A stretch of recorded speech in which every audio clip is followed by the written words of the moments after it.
Un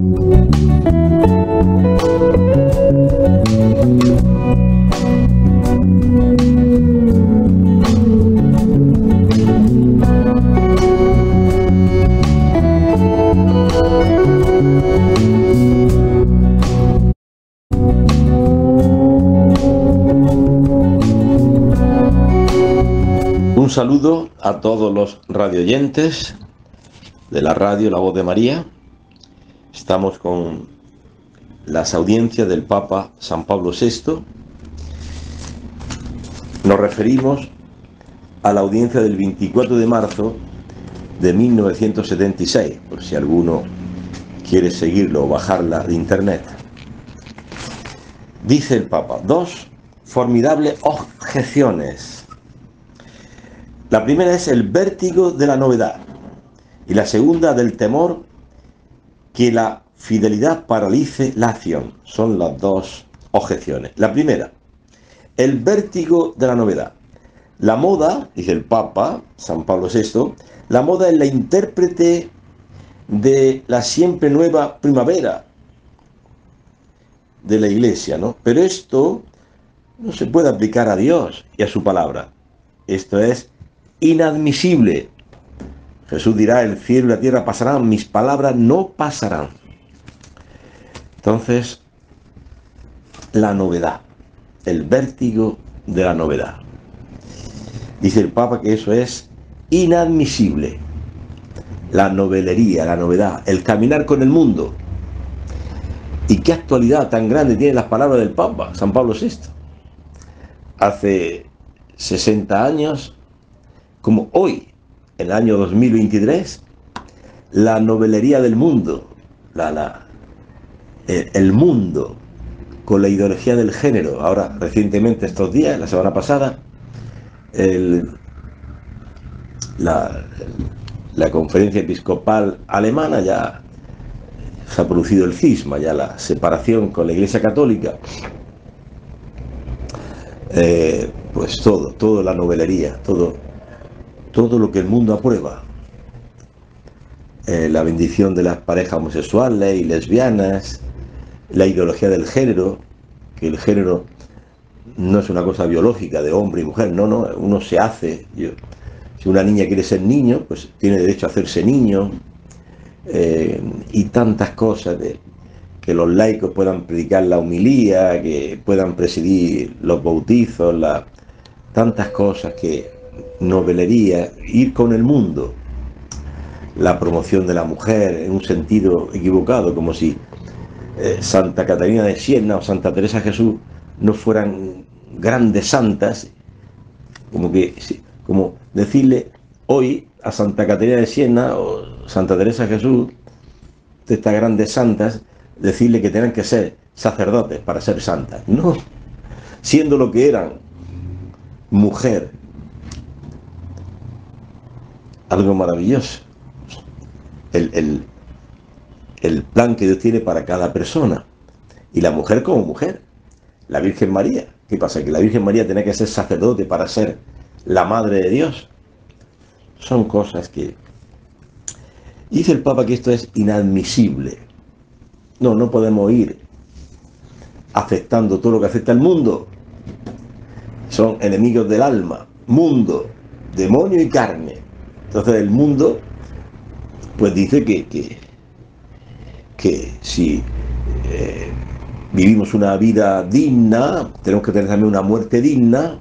Entonces pues si tengo un cáncer, tengo dolores, pues nada, y se estará aprobando, en España ya se ha aprobado la eutanasia, y la Iglesia dice no, porque eso es homicidio por parte del médico, es suicidio por parte de que se practica la eutanasia, tomarse una pastilla, no sé qué, y suicidarse.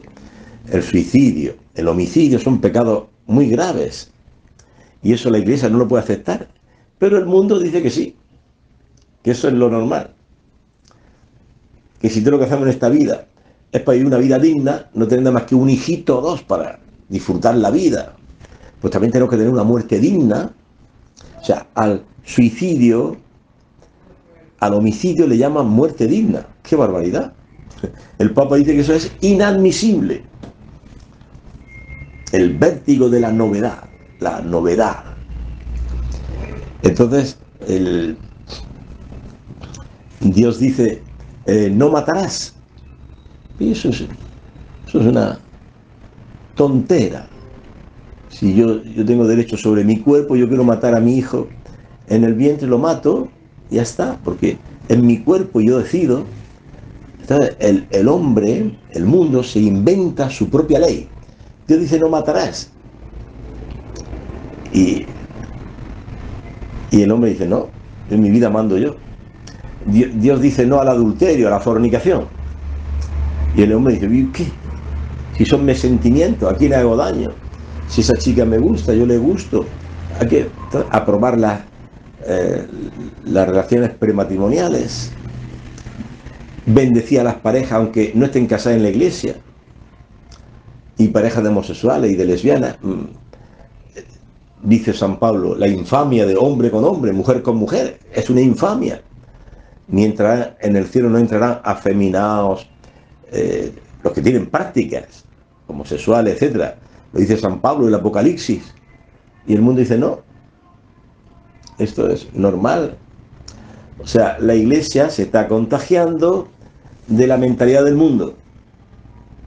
Y dice el Papa, esto es inadmisible. Porque cielo y tierra pasarán, pero mis palabras, las palabras de Jesús, no pasarán. Nosotros tenemos que estar apegados a la palabra de Dios y a la tradición de la iglesia, al magisterio de la iglesia, unidos al Papa. Bien, la otra dificultad, dice el Papa, es el temor de que la fidelidad paralice la acción. Si nos quedamos ahí siendo fieles a lo antiguo, nos quedamos paralizados, el tren del mundo va a una velocidad, tenemos que meternos en el tren del mundo, pero el tren del mundo va al infierno. Mundo y demonio y carne son enemigos de Dios, enemigos de la iglesia. El mundo entero yace en tinieblas, dice San Juan. Nosotros no podemos ir en el tren del mundo. Nosotros tenemos que ir en el tren de la iglesia, que teniendo como cabeza al buen pastor nos lleva al cielo. Dice el Papa, la otra dificultad es que el temor,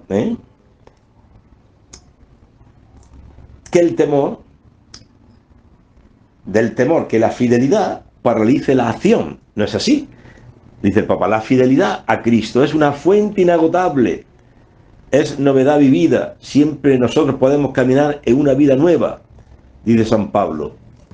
El Papa San Pablo VI cita a San Pablo en la carta a los Romanos, capítulo 6, 4, cita el Papa, lo leo, dice así, hablando de la fidelidad a Cristo, dice, por medio del bautismo fuimos pues sepultados con Él en la muerte, a fin de que al igual que Cristo resucitó de entre los muertos, mediante la portentosa actuación del Padre, así también nosotros vivamos una vida nueva. Sepultados con Cristo en el bautismo. Fidelidad al bautismo. ¿Y qué es el bautismo? Lo dice muy claro San Pablo. Considerados muertos al pecado y vivos para Dios. Para la fiesta donde corre la droga, el alcohol, el sexo, la fiesta mundana, las orgías. Para eso estamos muertos.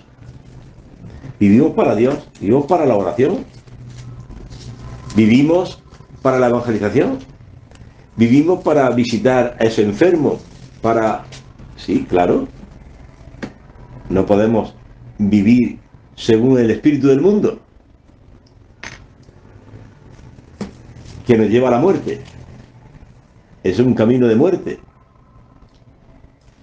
Lo dice San Pablo clarísimo en la carta a los Romanos. Nada de orgías y desenfrenos. Nada de... Lo dice así, capítulo 13 a los Romanos. Dice San Pablo, vivamos con decoro, como en pleno día. Nada de comilonas y borracheras. Atentos, atentos. Esas comilonas.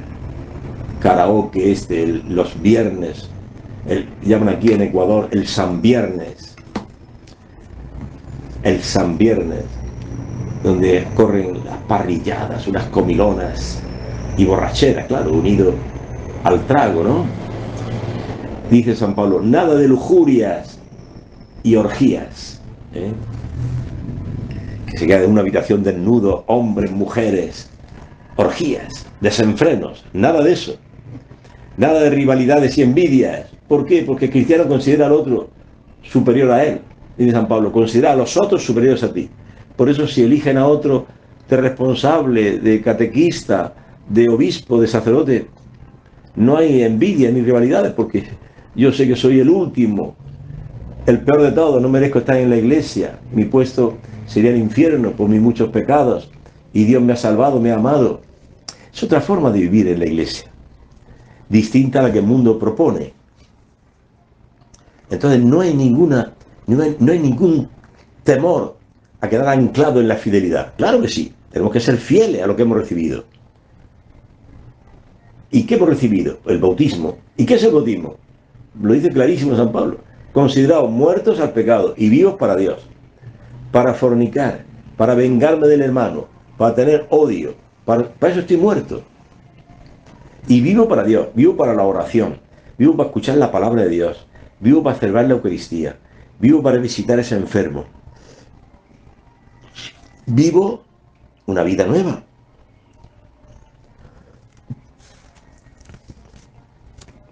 Esto quiere el Señor. Una vida nueva.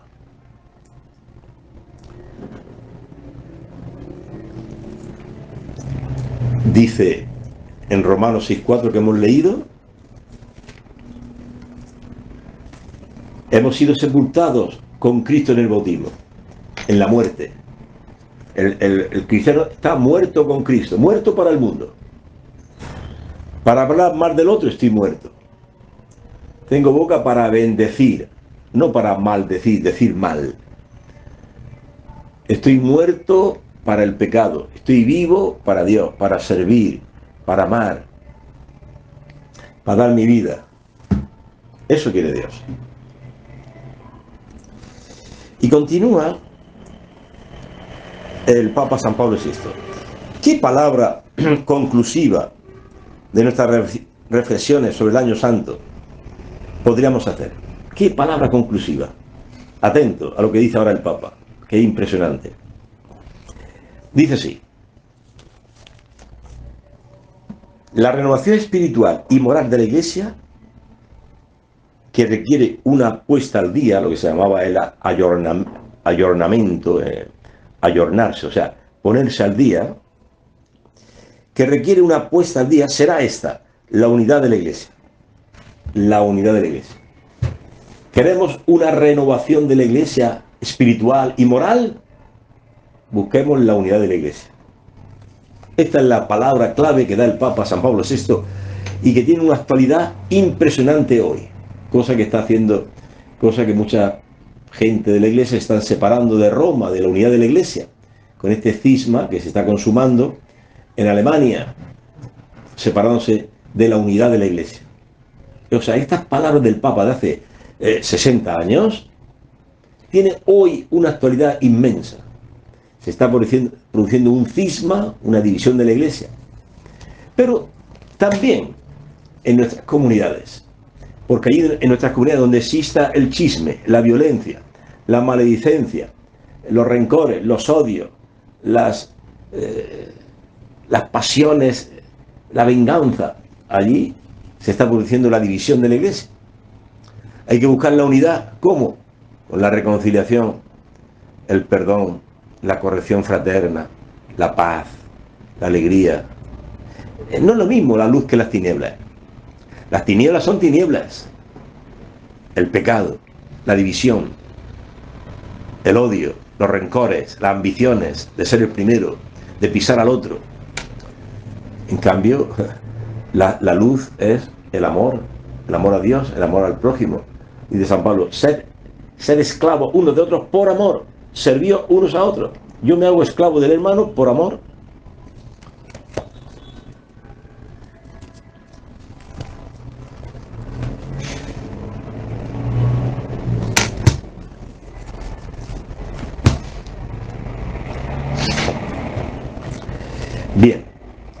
Entonces dice, hablando de esta palabra clave, la unidad de la Iglesia, dice San Juan en el capítulo 17, 21, es en la última cena, esta es la oración sacerdotal que hace Jesús al Padre, dice así: Padre, para que todos sean uno, como tú, Padre, en mí y yo en ti, que también sean uno en nosotros, para que el mundo crea que tú me has enviado.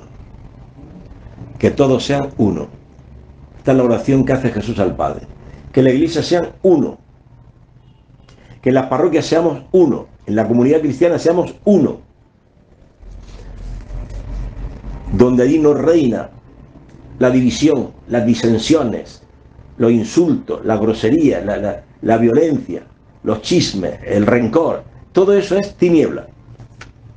Pero Padre, en mi parroquia se da, en mi comunidad se da, ¿qué hacemos? ¿Qué hacemos? Pues buscar la unidad. Pedir perdón, perdonar, la corrección fraterna, tratarse como hermanos. Y Dios nos bendecirá. Por ese camino Dios nos bendecirá. Padre, que todos sean uno. ¿Y cómo tenemos que ser uno? Como tú, Padre, en mí, yo en ti, el Padre y el Hijo son uno. Yo y el Padre somos uno, dice Jesús. Eternos, las dos personas. Fruto de ese amor, el Espíritu Santo. Padre, Hijo, Espíritu Santo vive una unidad. Son uno. No hay división. Que también ellos sean uno en nosotros. ¿Y para qué tenemos que ser uno? Que no es uniformismo, todos, ¿no? Puede haber alguna opinión contraria, pero eso no nos quita la unidad. No se rompe la unidad, aunque en algún punto a lo mejor no se está de acuerdo en esto o lo otro, pero que no se rompa la comunión. La comunión. La Iglesia es una comunión. El campanario, el templo, la iglesia, las bancas, los confesionarios, la pila bautismal, todo esto son elementos para constituir la iglesia. Pero esa no es la iglesia. La iglesia es una comunión de personas que se aman. Amaos. ¿Cómo tenemos que amarnos? Como Cristo nos amó. Y ser uno, perfectamente uno, para que el mundo crea. Entonces, ¿para qué tenemos que ser uno? Para que el mundo crea que tú me has enviado. Por eso el concilio, ya San Juan 23 y luego San Pablo VI, quisieron que el concilio Vaticano II se llamara ecuménico. Por eso se llama Concilio Ecuménico Vaticano II. Ecuménico, o sea, ecumenismo, ecuménico quiere decir buscar la unidad de los cristianos. Porque estando divididos somos escándalo para el mundo. El mundo dice, mira, ortodoxos por un lado, y católicos, y luteranos, y anglicanos, y... No. Quiere Dios que la iglesia sea uno, la comunidad cristiana sea uno, donde se rompen todas las barreras, de jóvenes y viejos. Míralo, ahí está en la comunidad, los jóvenes con los viejos, con los matrimonios, donde se rompe la barrera de cultura. Mira, están profesionales y están gente que no sabe ni leer, son humildes, pobres. Mira, están ricos y pobres. Ahí es la comunidad cristiana la que rompe todas las barreras que dividen la sociedad. Toda la sociedad divide. Los ricos viviendo en grandes ciudadelas protegidas, los pobres pues en sitios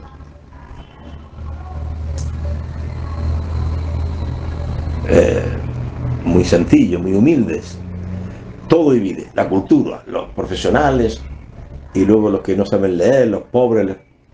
Todo en la sociedad divide. Los jóvenes van por un lado, las discotecas, los ancianos son, los mayores ya son anticuados, están allí viendo televisión, nosotros modernos, con la droga, con el... Todo divide en la sociedad. Por eso Cristo quiere formar la iglesia como un cuerpo unido. Padre, que sean uno, para que el mundo crea. El mundo, si ve la unidad, este era el grito de la iglesia primitiva, decía Tertuliano, que los paganos decían de la iglesia, mirad cómo se ama, mirad los cristianos cómo se aman, se ayudan, se quieren, se perdonan. Ese es el corazón de la civilización del amor. El Papa San Pablo VI inventó ese término, acuñó ese término, la civilización del amor, cuyo corazón es la primitiva comunidad de Jerusalén, que eran uno, un solo corazón, una sola alma.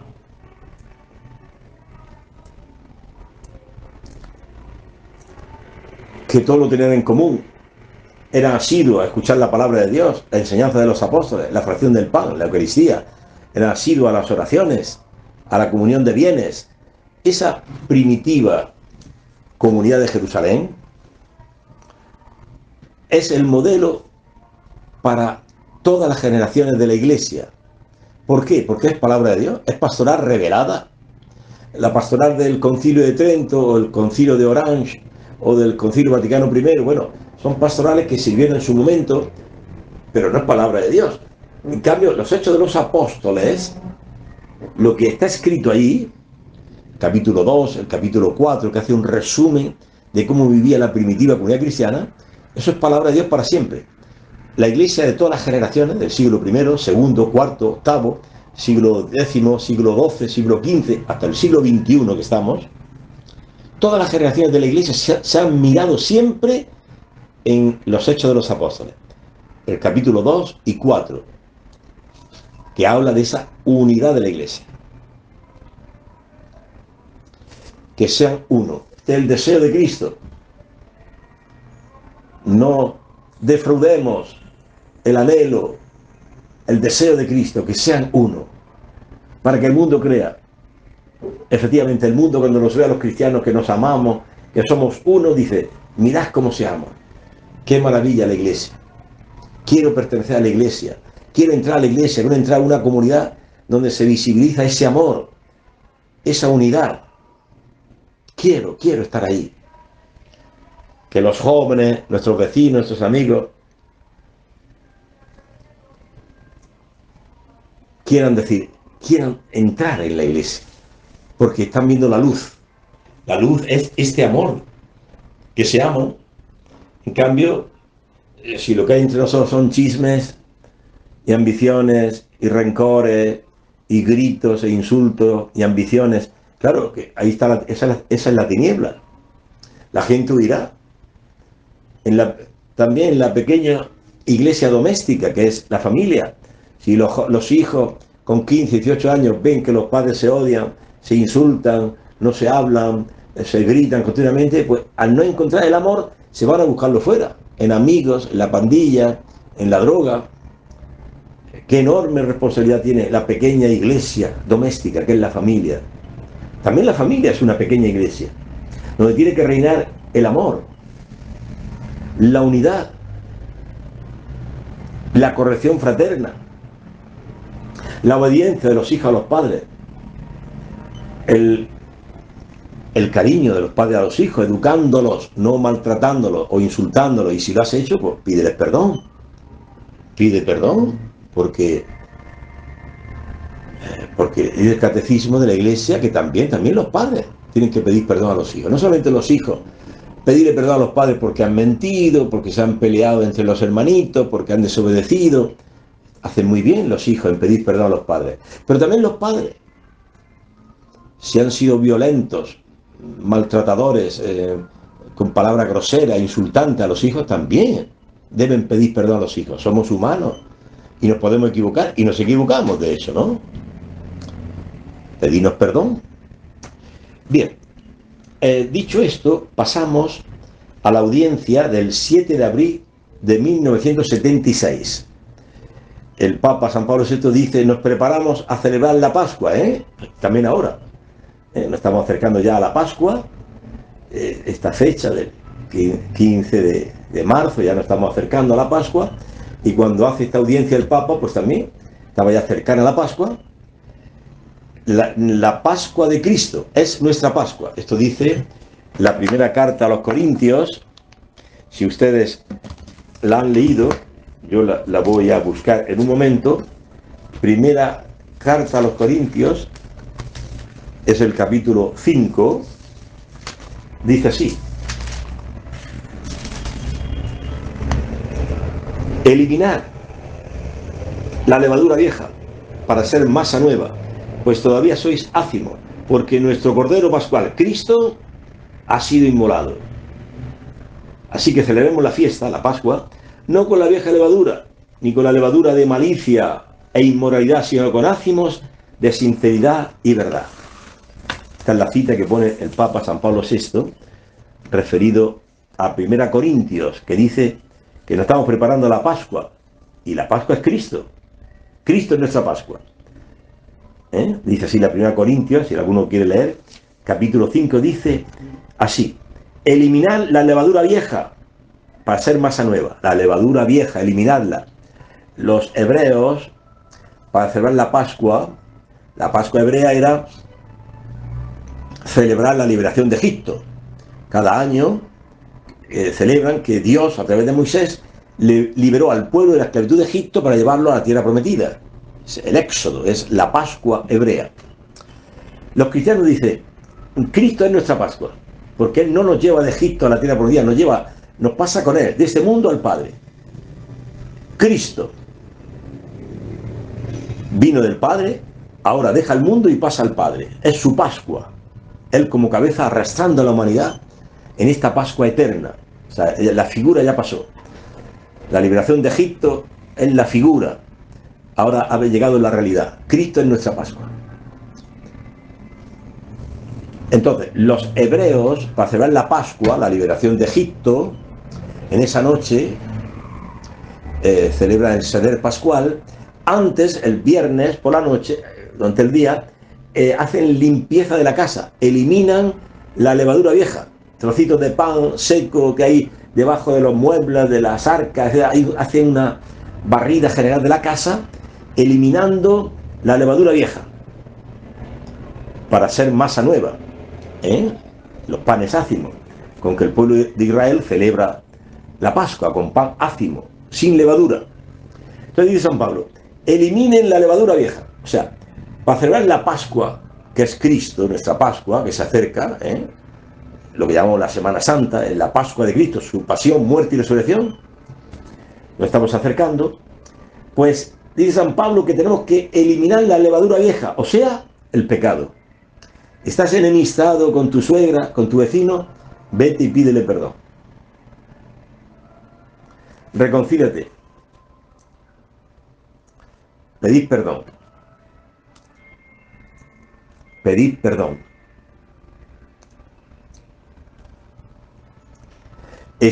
Tienes un vicio por ahí, venga, dejar ese vicio. Ayunemos, sí, decía San León Magno, ayunemos este tiempo de Cuaresma, pero ayunemos sobre todo de vicios y pecados. Es el ayuno verdadero. Ayunar de venganzas, ayunar de alcoholismo, de borrachera, ayunar de rencores. Para ello nos puede ayudar este tiempo de Cuaresma una confesión, una celebración penitencial donde con confesión individual, la confesión es individual, aunque al principio se puede proclamar la palabra de Dios, una homilía del sacerdote que prepare al encuentro, pero luego la confesión es privada, individual, con absolución individual. Entonces, esto nos ayudará a confesarse, la confesión, el sacramento de la reconciliación, eso nos ayudará a cumplir lo que dice San Pablo en la carta a los Corintios, a eliminar la levadura vieja. Todos tenemos levadura vieja. Los hebreos quitaban las sillas, quitaban los muebles y buscaban debajo las migajas viejas, sucias, que estaban ahí quizás de todo el año. Hay que hacer limpieza general, eliminar la levadura, la búsqueda de los jamed, le llaman los hebreos, la búsqueda de los jamed, de la levadura vieja, para ser una masa nueva. Pues sois ácimos. ¿Qué quiere decir eso de que sois ácimos? La levadura simboliza la corrupción, que es contrario al pan ácimo, sin levadura, el pan ácimo, que es símbolo de pureza. El pan ácimo, sin levadura, es símbolo de pureza. Por eso dice San Pablo, sois ácimos, o sea, por la palabra de Dios estáis limpios, por la confesión que habéis de los pecados estáis limpios, purificados.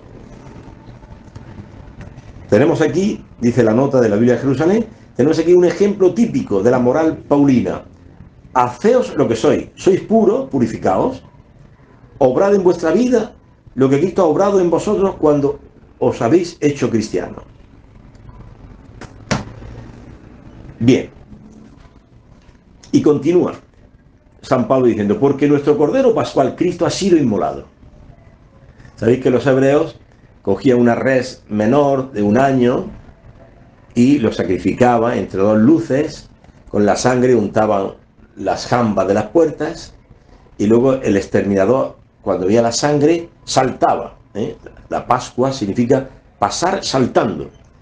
Iba matando a los primogénitos de Egipto y liberaba a los israelitas. Pasaba de largo. No había muerte exterminadora en el pueblo elegido, en el pueblo de Israel. Y hubo un clamor inmenso en todo Egipto, porque habían muerto los primogénitos de Egipto y ya le dejaron salir. En aquella noche de luna llena, de la Pascua, salieron las huestes del Señor, o sea, el pueblo de Israel, que era un puñado de esclavos. Pero la potencia es de Dios. ¿Cómo es posible que Egipto, que era el mayor imperio de entonces, y un puñado de esclavos se fueron, se escaparon? Porque era Dios que iba con ellos. La liberación de Egipto, ¿no? Pues bien, nuestra Pascua no es la salida de Egipto hacia la tierra prometida. Nuestra Pascua es Cristo, que nos pasa con él de este mundo al Padre. La Eucaristía es la Pascua cristiana. Somos divinizados, como una experiencia tabórica. Cristo en el Tabor se transfiguró. También nosotros, en la Pascua cristiana, en la Eucaristía, somos transfigurados, recibiendo su palabra, el Espíritu Santo, recibiendo su cuerpo y su sangre. Somos divinizados, transfigurados. Hacemos Pascua con Cristo. Pasamos de la muerte a la vida. Resucitamos con Cristo a una vida nueva.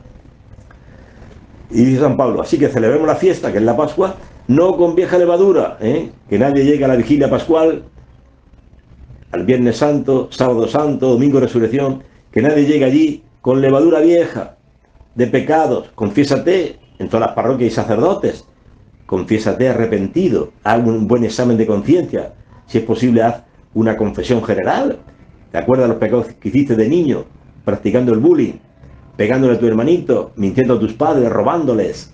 Y luego de adolescente, de joven, ¿cuántos pecados hemos hecho? Horribles.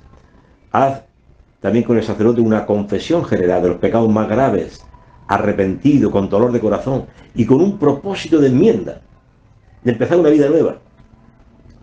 No ya con la vieja levadura del pecado, no con la levadura de la malicia y la inmoralidad. La inmoralidad se refiere eso, a la pornografía, a la masturbación, la fornicación. Fuera esa inmoralidad, fuera esa malicia de pensar mal del hermano, de juzgarlo, de hablar mal de él, fuera. ¿Por qué? Dice San Pablo, porque sois ácimos. El ácimo significa la pureza, la sinceridad y la verdad, una vida nueva. Esto quiere el Señor. Bueno, y continúa el Papa Pablo VI diciendo, con tristeza, dice el Papa, el pueblo de Dios no se ha sentido más un solo corazón y una sola alma. Eso dice los Hechos de los Apóstoles, el capítulo 4 de los Hechos de los Apóstoles, el 4:32, lo leo, dice así: la multitud de los creyentes, Hechos de los Apóstoles, capítulo 4:32, la multitud de los creyentes tenían un solo corazón y una sola alma, un solo espíritu. Nadie consideraba sus bienes como propios, no, todo lo tenían en común.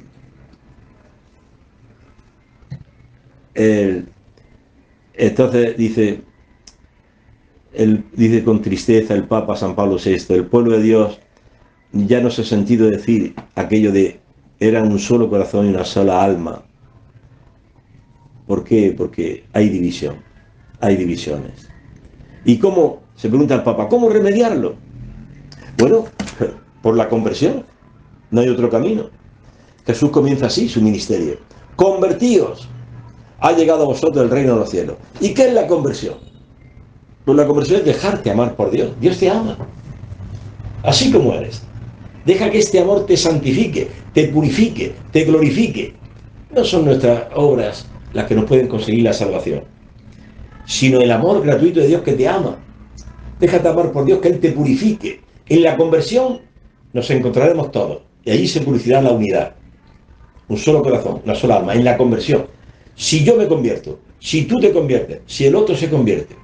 No cuando estamos el catequista, está predicando, sucede a veces que la esposa le está dando con el codo al esposo. Ah, escucha, escucha lo que dice el catequista, ¿te das cuenta cómo lo estás haciendo mal? Le da con el codo para que se... ¿Has visto lo que dice el catequista? ¿Has visto lo que dice el sacerdote en la homilía? Mira, mira. No, no es... La conversión no es darle con el codo al esposo que parece que está durmiendo cuando escucha la catequesis o la palabra de Dios. No, es para que tú y yo nos convirtamos. La conversión no es para que el otro cambie, es para que yo me convierta. Si la Iglesia, nuestra Madre, nos pone este tiempo precioso, tiempo fuerte que se llama la Cuaresma, es conversión, es tiempo de conversión personal.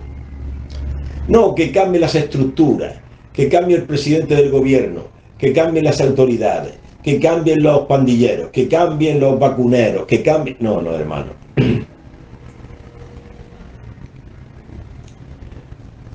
La Cuaresma es tiempo de conversión personal. Yo tengo que convertirme.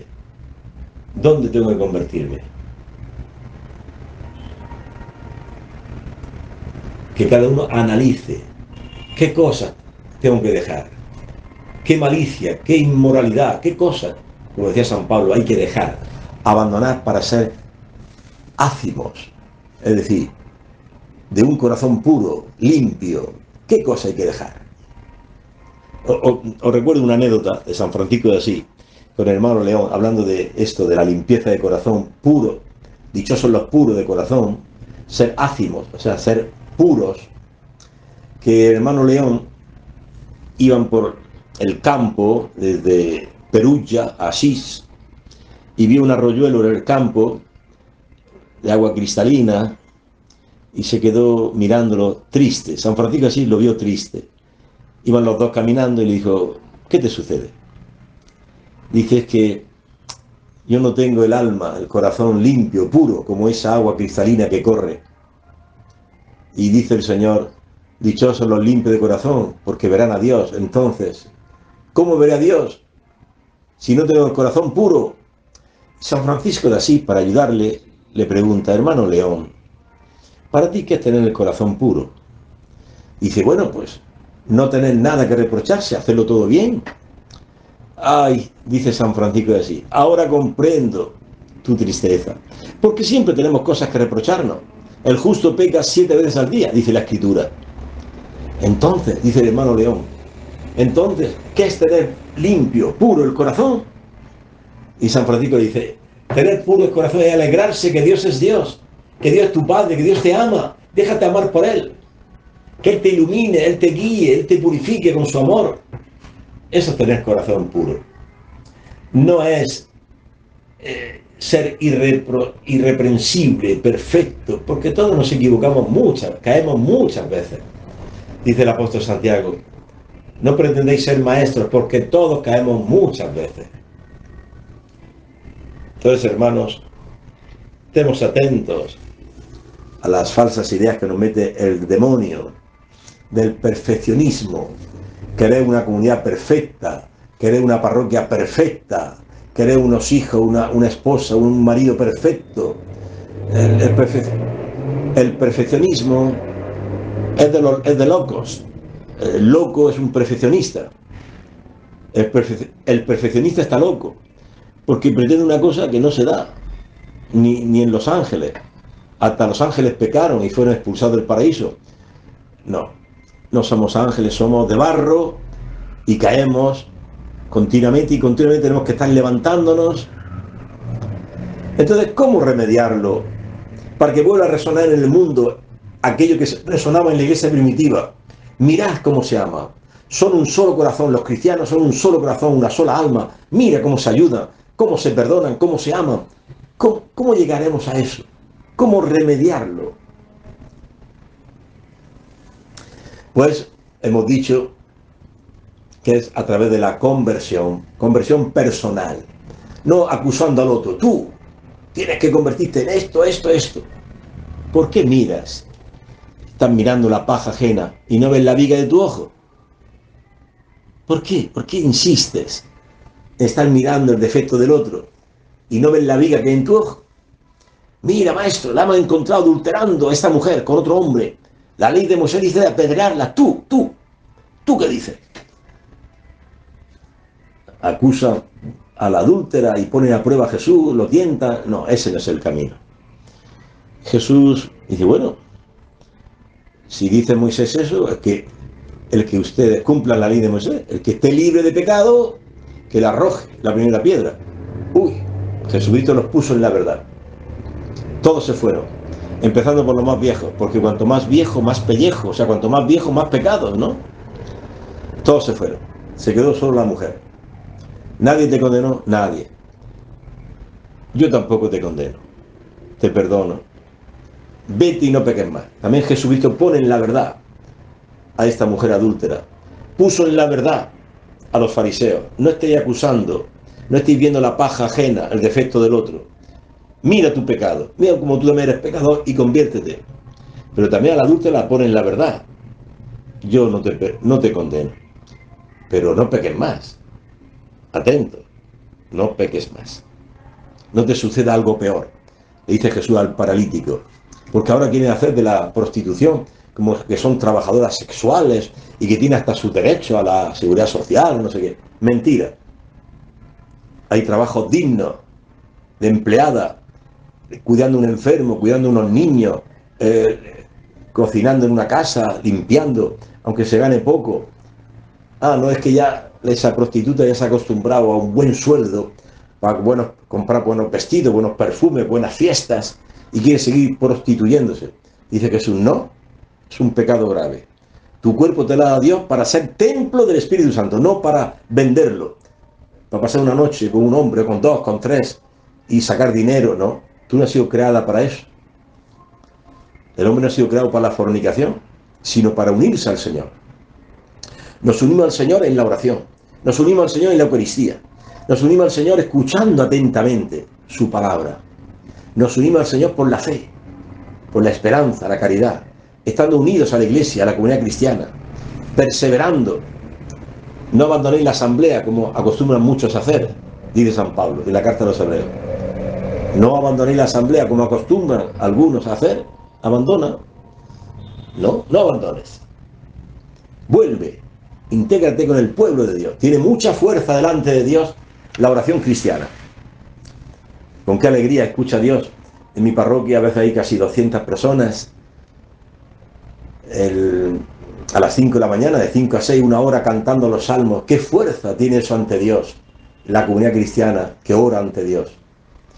La oración personal en tu habitación también tiene fuerza ante Dios, pero mucha más fuerza tiene la oración comunitaria, elevando la oración, los salmos, las lecturas de la palabra de Dios, de los padres de la Iglesia. Leemos a San Agustín, San Juan Crisóstomo, fantástico, hermanos. El Evangelio, de la misa del día, la oración mental, 15 minutos que decía Santa Teresa de Jesús, bastarían 15 minutos cada día de oración mental para ser santos. Fíjate, decía Santa Teresa de Jesús. Bien, otro, dice el Papa San Pablo VI, otro fenómeno negativo es la contestación a la jerarquía de la Iglesia, de frente a la obediencia a la autoridad legítima. De frente a la jerarquía, lo que cabe es la obediencia. La obediencia. Sin obediencia, hermanos, no hay vida cristiana. Si lo que reina en tu comunidad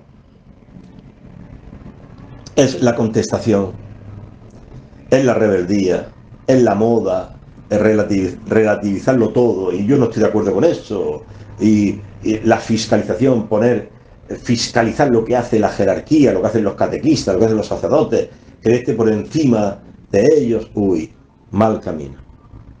Le llama el Papa San Pablo VI un fenómeno negativo, que es la no obediencia a la jerarquía. La Iglesia nace así, por la obediencia. Los habitantes de Jerusalén, cuando escucharon el querigma, la buena noticia de San Pedro, a este Jesús que habéis crucificado, Dios lo ha resucitado, es el Señor. Y dicen, ¿qué tenemos que hacer?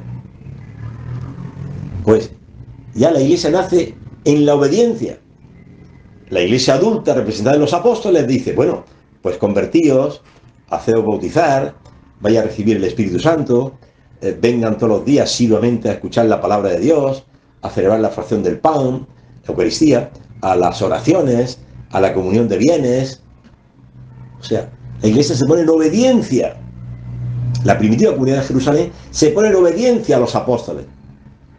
Si no hay obediencia, no hay vida cristiana.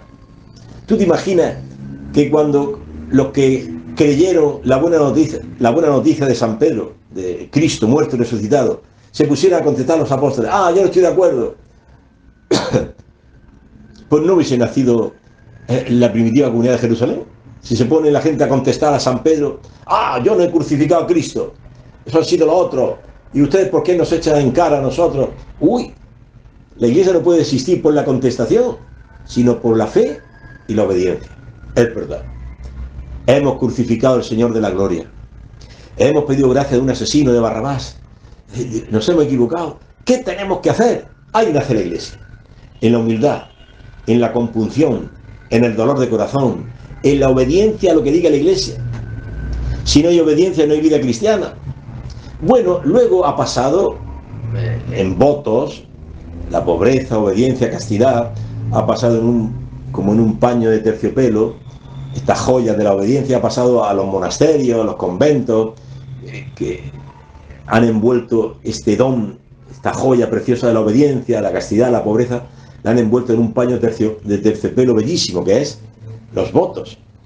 Pero la obediencia ha nacido con la iglesia. Luego que los monasterios lo pusieron como voto, el voto de obediencia, el voto de castidad, bueno, pero la obediencia nace con la iglesia. Y la iglesia nace de la obediencia. Si no hay obediencia, ya el recibir el Espíritu Santo, los apóstoles, la primera comunidad, la iglesia, nace de la obediencia.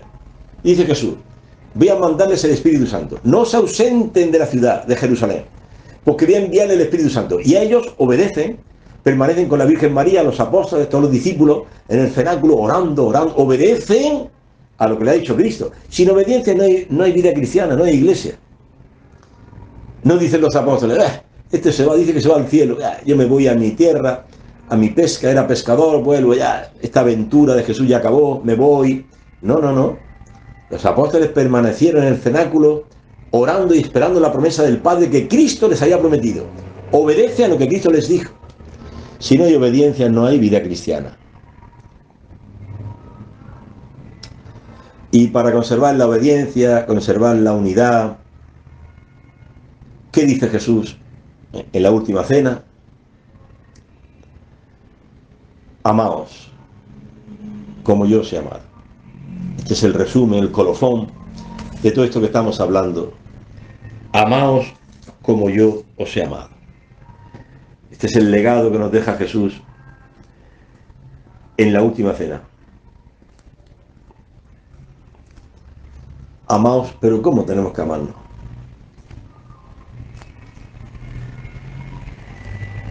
Pues amarnos